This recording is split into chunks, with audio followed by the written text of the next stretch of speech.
Албанската опозиција повторно му фрли ракавица на премиерот. Алијанса на села бара предвремени парламентарни избори кои самиот ги вети.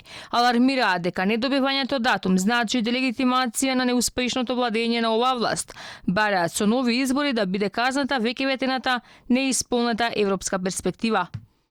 Многу добро се знаеше дека земјите членки нема да се согласат да ги отворат вратите на Европската Унија, не на држава која не покажува политичка волја за спроведување на основните европски принципи на владењето на правото. Само нови избори можат да донесат вистинска реформистичка влада, велат од Алијансата. Од Бесанака сами реагираат дека откако од Берлин не ја добивме посакуваната вест за отпочнување на преговори за членство во Европската Унија, ниту вчера во Луксембург не добивме зелено светло. Владата мора да понесе одговорност. Бараат нивна вклученост во реформските закони. Северна Македонија за жал не успеа да добие датум за почеток на преговорите во овој месец, но исто така спорен е фактот дека се уште нема потврда дека во оваа година сигурно ќе добиеме датум за почеток на преговорите. Движењето БЕС апелира дека во следниот период владата и сите други институции да се посветат максимално и да работат на долго очекуваните реформи, а особено во делот на забелешките од извештајот на Европската комисија.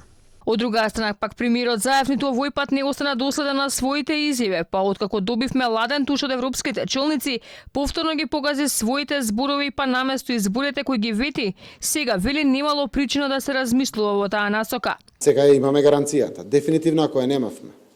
Јас не знам како би разговарал со пратениците во парламентот кои што го обезбедуваат парламентарното мнозинство, кои што беа тука заради ветувањето за интеграција во Европската Унија и направија храбри чекори за оваа наша земја. И затоа стравував за парламентарното мнозинство и реално отворено зборував се што може како опции да се случи. Сега кога тоа е загарантирано, дефинитивно мислам дека треба да продолжиме во процес каде што нема избори и ќе продолжи да живее економијата, да расте и да се развива, ќе се случи реконструкцијата на владата и буквално нема потреба од било какво прегрупирање или нови мнозинства создавање или евентуална потреба за парламентарни избори. Од трите услови кои како закана заев ги испорачуваше од европските челници, премиерот реши наместо изборно соочување да направи реконструкција на владата. До петок вели ќе бидат доставени предлозите на нови министри за изборот на новата влада, веќе во следната недела да биде свикана и собраниската седница.